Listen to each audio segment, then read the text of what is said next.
Nos da muchísimo gusto que en esta mañana nos acompañe el doctor Fausto Hernández, que él es investigador del CIDE, del Centro de Investigación y Docencia Económicas, y además el doctor Hernández también es el director del trimestre económico del Fondo de Cultura Económico, una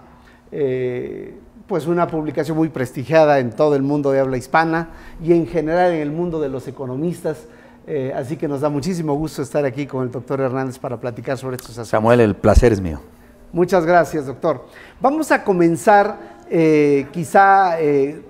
con una apreciación general, de manera muy sintética y didáctica, aprovechando tus cualidades de profesor y de investigador de una institución académica.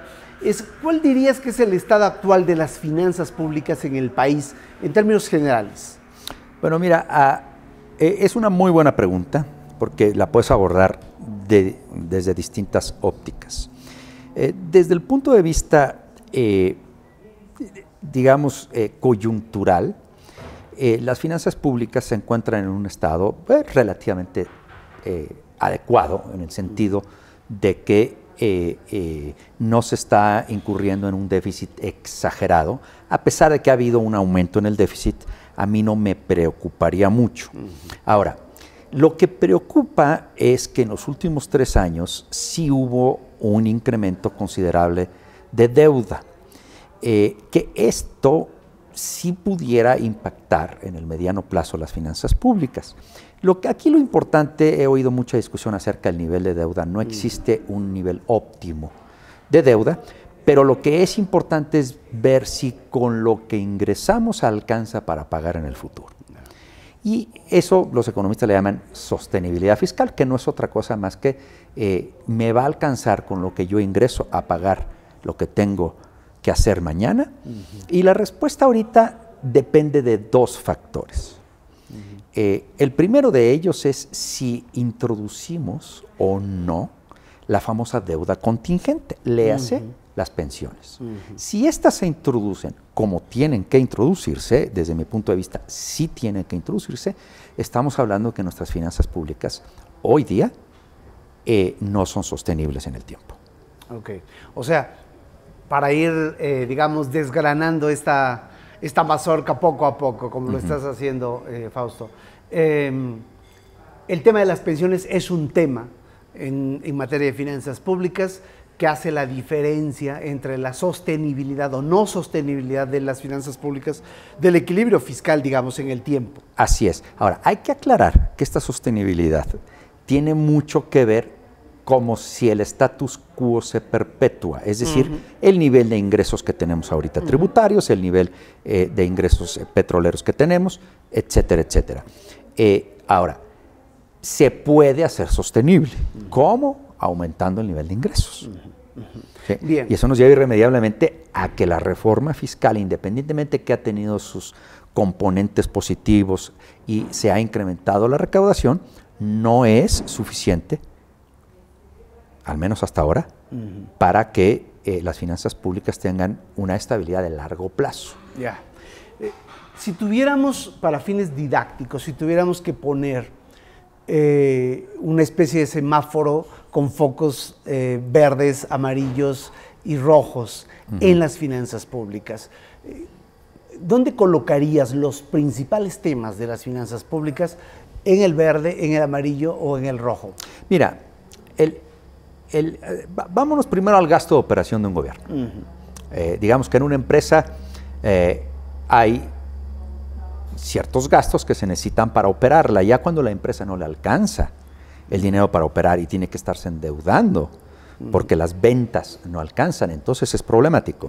Sí. En el caso del gobierno mexicano, el gasto de operación, muchas veces es difícil decir qué es lo que es necesario para el gasto de operación, pero en términos prácticos muchos economistas dicen, bueno, quitemos la inversión pública y dejemos única y exclusivamente el gasto corriente más el gasto en mantenimiento, que es considerado gasto de capital en este país. Sí.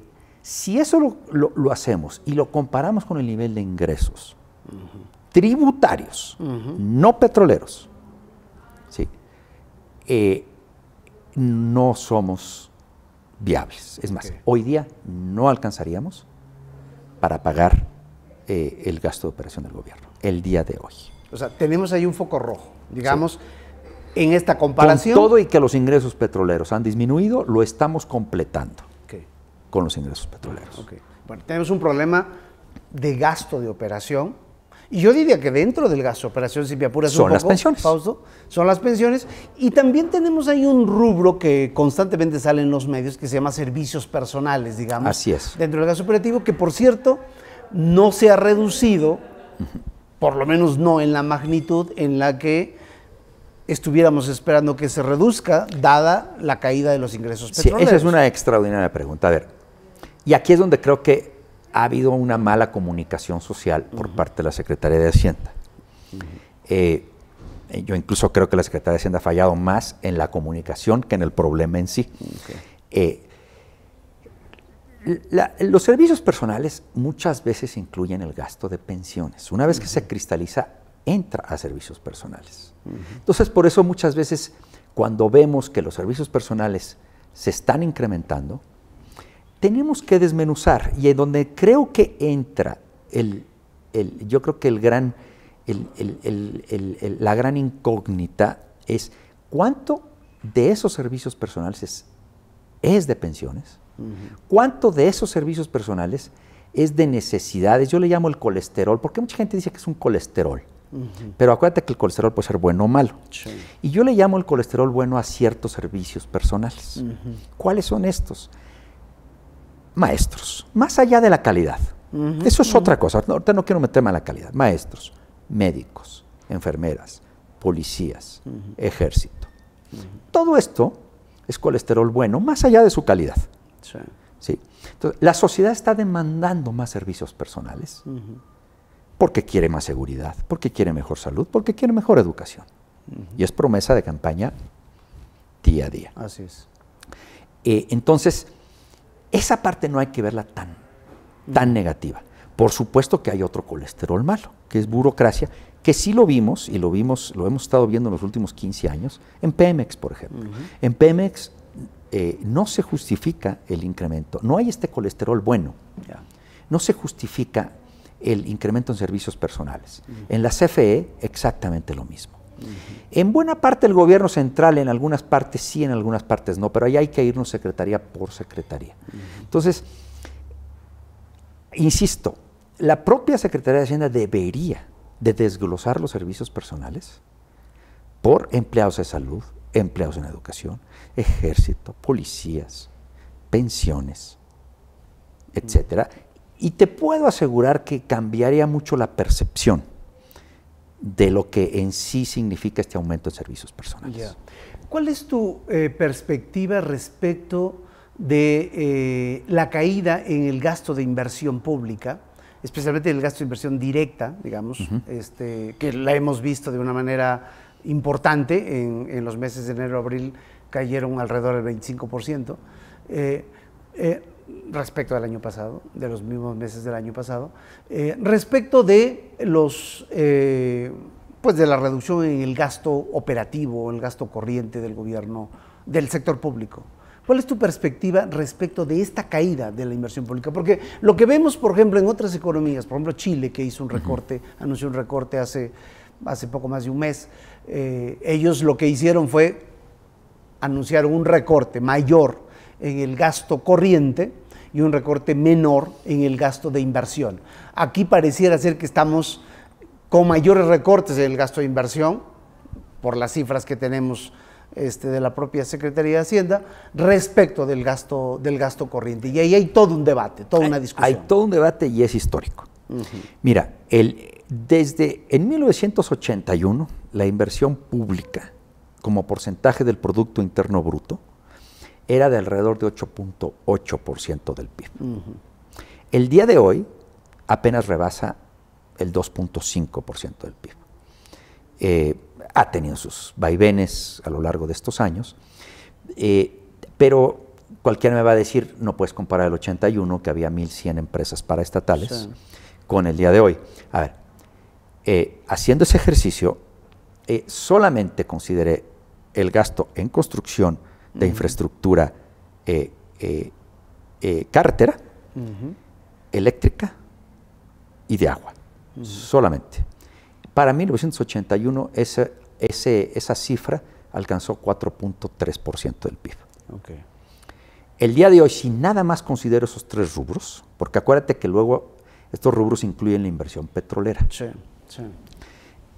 Si nada más incluye esos 3 rubros, el día de hoy, apenas si regresamos el 1.2%. ¿Sí? Entonces, la variable por excelencia en tiempos de crisis para reducir siempre es el gasto de capital, porque finalmente el gasto corriente tiene mucha inercia, hay sindicatos de por medio, afectas empleo, hay muchas cosas de esas. El gasto en capital siempre es la variable, no nada más en México, en cualquier lado del mundo. Sí. Ahora, siempre esto es transitorio.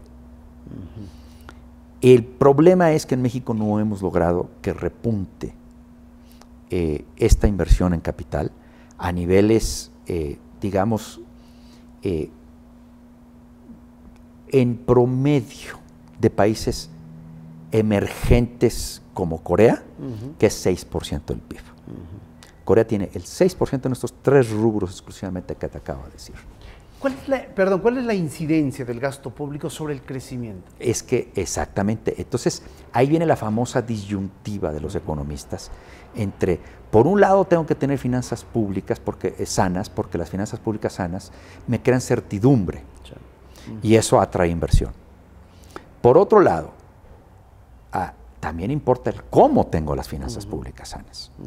Y el tener finanzas públicas sanas, si lo haces a costa de no invertir, sí, en esta infraestructura básica necesaria para el crecimiento, pues te detiene el crecimiento.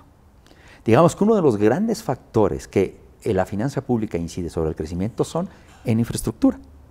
Y no es por el empleo que genera, por supuesto que genera empleo y genera crecimiento, per se la construcción de una planta hidroeléctrica, per se la construcción de una carretera, etcétera, sino porque esto trae un canal hacia la inversión privada.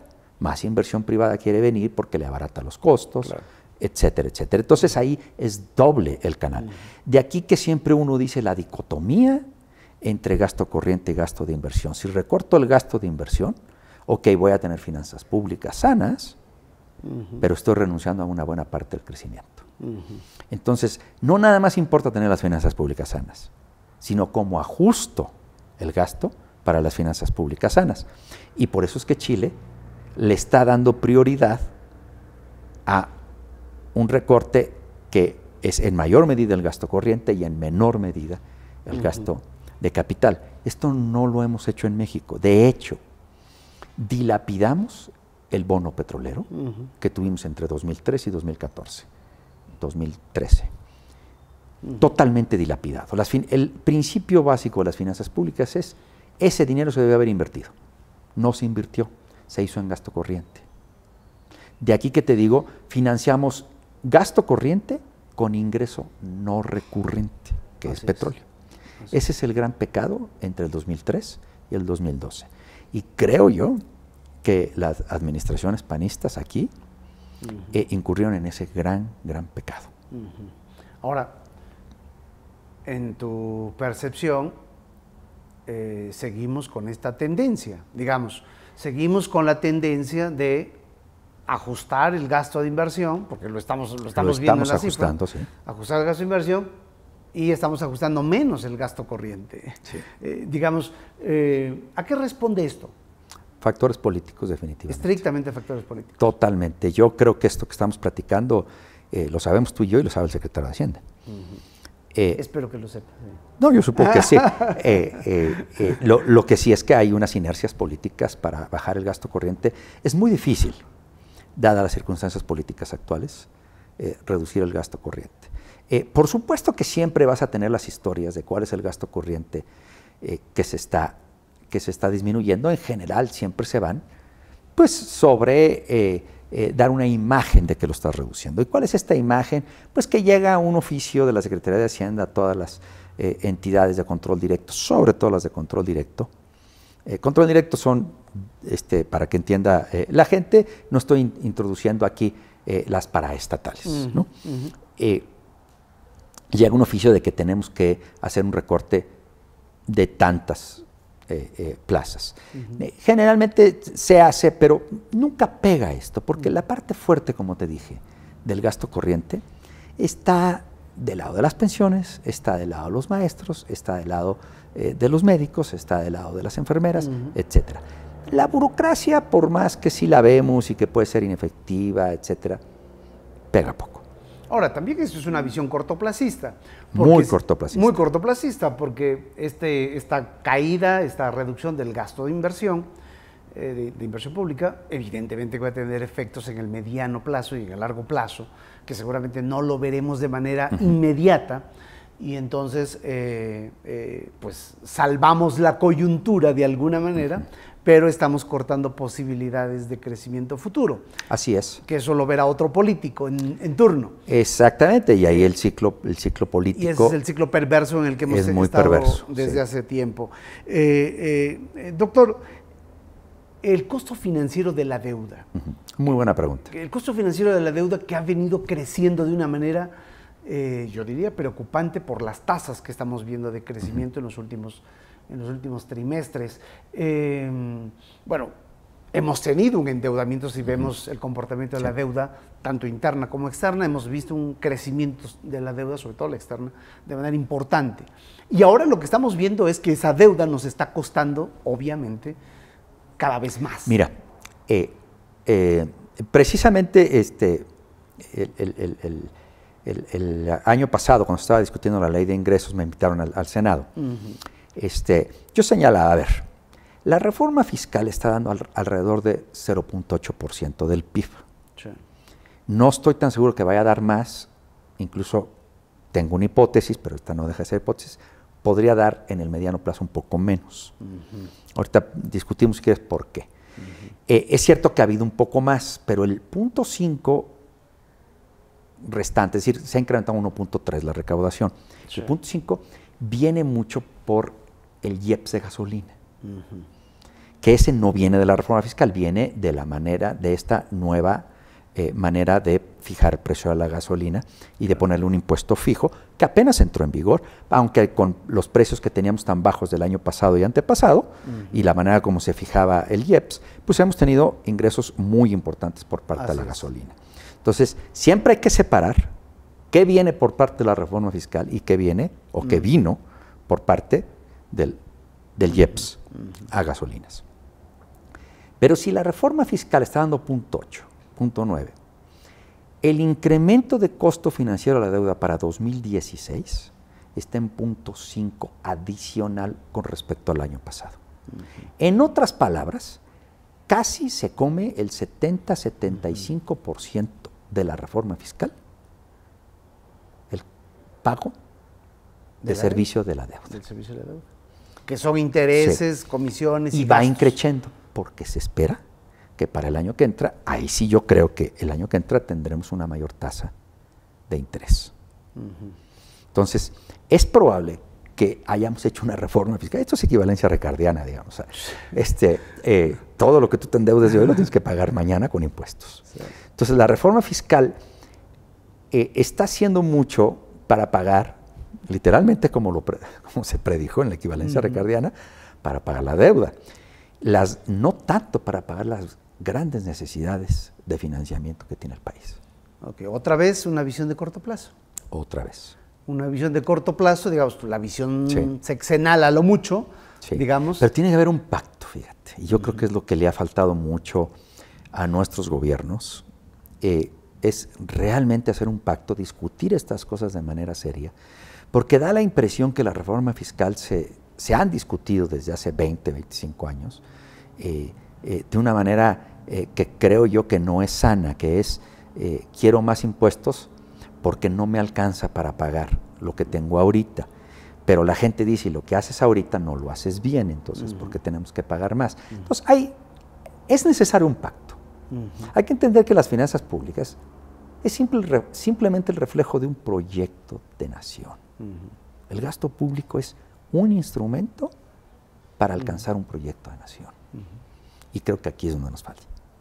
No hemos discutido ese proyecto de nación. Exacto, tenemos que rediscutir el proyecto de nación con un pacto. con un pacto social. Ahora, será un pacto que tendremos que verlo hasta el siguiente sexenio. Porque no, por supuesto. Este sexenio políticamente parece. Yo creo que estos 2 años, deberíamos de estar discutiendo un pacto social. Que tenga un impacto directo sobre el presupuesto público. Por supuesto. Y que veamos una dirección de hacia dónde queremos ir. Porque fíjate que creo que más allá de que las reformas estructurales eran muy necesarias, también creo que nos nublaron la vista de hacia dónde queríamos ir. Yeah. Y toda la discusión, todas las propuestas en la campaña de Fox, en la campaña de Calderón y en la campaña de Peña Nieto eran pasar reformas estructurales. No había más allá de esto. Sí. Nos nublaron. Ahora, todo esto que está comentando, doctor, respecto del gasto público, respecto de la deuda pública, respecto de los costos de una visión cortoplacista en general, se están viendo desde fuera, digamos desde la óptica de los inversionistas y de los capitales extranjeros, con cierta preocupación. Y esto se refleja, digamos, en las primas de riesgo. Y las primas de riesgo han sido altas o han crecido, digamos, en los últimos meses. Se incrementó 10% en el último año la prima de riesgo mexicana. Solamente en el 2016 se ha incrementado el 6%. Es decir, la confianza de estos capitales en la deuda mexicana, en esto que estamos hablando y que, digamos, quizá resume, en abstracto, quizá resume esta confianza, desconfianza que puedan tener los capitales en México y en el futuro de México respecto a sus finanzas públicas, pareciera ser que ellos están viendo que no vamos por buen camino, que no vamos por buen camino y por eso hay que pagar más hoy por la deuda mexicana que antes, como prima de riesgo. Incluso Moody's hace poco puso la calificadora Moody's puso hace poco una advertencia de preocupación al respecto. Y bueno, la deuda ampliada pues alcanza el 49% del PIB más o menos. Así es. Ahora, digamos, cuando esto se platica a nivel oficial con las autoridades, la respuesta es estamos tras nuestros objetivos de consolidación fiscal y estamos tras nuestros objetivos de un balance presupuestario, digamos, dentro de los marcos, de los márgenes que nos da la incertidumbre internacional. Sin embargo, estos datos de mercado no parecieran estar de acuerdo con esta respuesta oficial. ¿Cuál es su balance? Claro que evidentemente no están de acuerdo. Ahora, hubo eventos internacionales, de volatilidad internacional, que no salieron o no se previeron o no se pronosticaron o que no estaban ni esperados. A ninguno de nosotros podríamos haber inferido que en 2016 el tipo de cambio iba a estar en 18.50 o 18.60. Esto era muy difícil. Desde mi punto de vista, aquí sí confieso que muy en el inicio yo no vi mal la política anticíclica que implementó esta administración. Había un plan de llevarla o de bajar el déficit en el corto y hasta cierto punto en el mediano plazo, pero hubo cosas que era difícil preverlas, como esta volatilidad internacional, que han perjudicado definitivamente el ambiente. Lo que yo sí creo que más allá, como te dije, que no veía yo tan mal esta política anticíclica, sí era importante que estuviéramos muy claros en si la deuda iba a ser sostenible o no, porque para mí los mercados están preocupados, porque hoy día la deuda no presenta una sostenibilidad como estamos el día de hoy. ¿Sí? Yo creo que esa es la gran preocupación. Los mercados entienden que hay una volatilidad internacional, pero la parte interna, la que nos concierne, es que sí hubo un incremento a una tasa un poco mayor de la que debimos haber puesto en términos de la deuda y que hoy día no es sostenible. Y eso los mercados lo castigan. En la calidad del gasto público los mercados no la castigan. El mediano plazo incluso de repente los mercados no lo castigan. Pero sí están viendo que el ambiente internacional nos va a llevar a unas mayores tasas y que el costo financiero de la deuda se va a incrementar de manera importante. De manera importante, mucho más de lo que ellos previeron. Entonces, creo yo que ahí viene la preocupación de los mercados. ¿Es una preocupación que comparte? Yo la comparto. No, definitivamente que la comparto. Mira, esto de la reforma fiscal, que te digo, desafortunadamente se discute muy aisladamente, es decir, fuera de un proyecto de nación, de la definición de un proyecto de nación. Sí. Siempre se dice, necesitamos una nueva reforma fiscal. Es un tema que el siguiente sexenio, quien gane, le va a tener que entrar. Bueno, porque no es sostenible. No es sostenible. Bueno, y eso es lo que los mercados están viendo. Así es, y pareciera ser una cruz que cargamos, digo que cargamos, porque finalmente los contribuyentes la pagamos eso. Sí, y desafortunadamente, somos los cautivos. Somos los cautivos. El problema está cuándo puedes seguir exprimiendo cautivos. Esa es una pregunta que no nos hemos hecho. Bueno, se está haciendo un esfuerzo también de formalización en los mercados laborales. Esas son buenas intenciones. No resuelven. Y se las aprecio. No resuelven el problema. Les aprecio las buenas intenciones. Okay. Pero no resuelven. No resuelven. No. El problema no es ese. El problema hay que solucionarlo de raíz. No. Mira, somos economistas y podemos discutir. Yo te diría que son incentivos de muy baja potencia. Sí. ¿Sabemos que se resuelven con incentivos? Sí.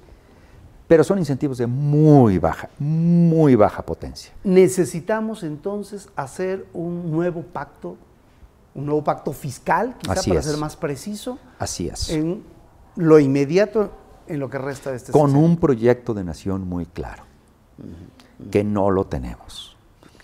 Y el gran problema es que no nos hemos dado cuenta que no lo tenemos. Ya. Y el problema de la deuda va a ser un problema seguramente el próximo año. Un problema mucho más grave de lo que estamos viendo hoy, doctor. Sí, y hay que entender también, porque también he oído la hipótesis de que 49% no es muy alto. A ver, todas estas personas que yo he oído que dicen que no es muy alto. 49% del PIB. Del PIB. Como Europa, cuando anduvo discutiendo la integración para conformar la Unión Europea ya monetaria, hubo una gran discusión académica de muchos años, se puso como objetivo el 60%. Ningún país la cumplió. Bueno, pocos países la cumplieron. Alemania sí la cumplió, pero evidentemente Grecia no la cumplió, Irlanda no la cumplió, Bélgica no la cumplió, Italia no la cumplió, España no la cumplió, Portugal no la cumplió. ¿Sí? ¿Por qué 60? Mucha gente dice, pues nosotros estamos en 49 y ya habían puesto 60, aquellos países tienen más de 100%. Estados Unidos mismo tiene 90%. Sí. A ver, es como cuando yo le digo a la gente, a ver, vas a pedir un crédito hipotecario. El señor Carlos Slim pidió 10 millones de pesos. Eso no quiere decir que yo puedo pedir 10 millones de pesos, ¿sí? Para su crédito hipotecario. Yo puedo pedir 1,5 millones, porque de acuerdo a mi ingreso, mi óptimo es 1,5 millones. Bueno, de acuerdo a la tributación mexicana, el cálculo que yo hice, y mira que te dije que no me espantaba el 49, es 30%. 30%. Sí. Bueno. Claro, ahí no me quiero, o sea, ¿por qué no me espanta? Pues porque no me quiero ir al purismo de decir solo con los ingresos tributarios. Estoy ignorando con ese 30% los ingresos petroleros. ¿Sí? Entonces... Ahora, hace no mucho tiempo teníamos 35, 36%. Exacto, estábamos en el óptimo. ¿Sí? ¿Así? Sí, de acuerdo a nuestro nivel de ingreso. Eso es bien importante verlo. Y claro, y ver en el tiempo si lo puedo pagar. Digo, las calculadoras te lo hacen, de las hipotecas te lo hacen todos los bancos. Sí. Aquí podemos diseñar una y ponerla en tu página de arena pública, de cuánto es sostenible de acuerdo a los ingresos y con cuánto... Es fácil, digamos. Ahora, para cerrar, y le agradezco muchísimo el tiempo, doctor, para cerrar, ¿es factible? Quizás esta es una pregunta que tengo que hacerla, aunque sé que la respuesta es muy complicada, pero ¿es factible, políticamente hablando, es factible hacer un pacto fiscal en lo que resta del sexenio? No, en el resto del sexenio no. No. La evidencia internacional ahí sí es contundente. Contundente. Hay un artículo que me gusta mucho de Sachs y Rubini. Ya es relativamente viejo, es del año 2001. Me encanta, ellos hacen una historia de cuándo se llevan a cabo las reformas fiscales y agarran desde 1950 hasta 1999. Contundentemente, o la haces el primer año de gobierno, al inicio, o no la haces. Y ahí el resto del artículo, pues son básicamente traes costo político, básicamente agarras a los agentes un poco más desprevenidos, porque los agentes se organizan para boicoteártela. Claro. ¿No? Entonces, ahora, dicho esto, doctor, pues nos falta lo que resta 2016, 2017, 2018. No me imagino, con la volatilidad y la incertidumbre que hay en el mundo, y que no esperamos que esto amaine en los próximos 2 años por lo menos no he visto ningún estudio al respecto, no me imagino la carga en el crecimiento del servicio de la deuda en México hacia el 2018. No, pues es que y su impacto, yo calculo que el año que entra habrá unos 0.25 más del PIB de servicio a la deuda, que si la sumas al 0.5 que ya te había yo dicho, sí. Estamos hablando de la reforma fiscal. De los ingresos de la reforma fiscal estrictamente hablando. Es una situación delicada, es una situación en que el gobierno va a tener que amarrar muchísimo el gasto con los costos que ello conlleva para un crecimiento. Pues muchas gracias por este tiempo, y creo que los retos están allí, están muy claros, preocupantes, ¿no? Muy preocupantes, y creo que la visión de corto plazo, y lo digo a manera de resumen, la visión de corto plazo nos ha hecho víctimas de esta política que simplemente no logra impulsar el crecimiento. Porque el problema no se soluciona sin un pacto, te insisto. Porque estamos pensando en el año que sigue, y estamos pensando en las elecciones que siguen, Exacto. y estamos pensando en el fin de sexenio que Así sigue. es. Y no hemos levantado la mirada más allá de eso. Así es. Y ese es el problema. Nos ha faltado como país, e incluyo a todos los actores sociales, incluyendo la academia, altura de miras. Así es. Pues muchas gracias, doctor. Un placer. Samuel, encantado. Gracias.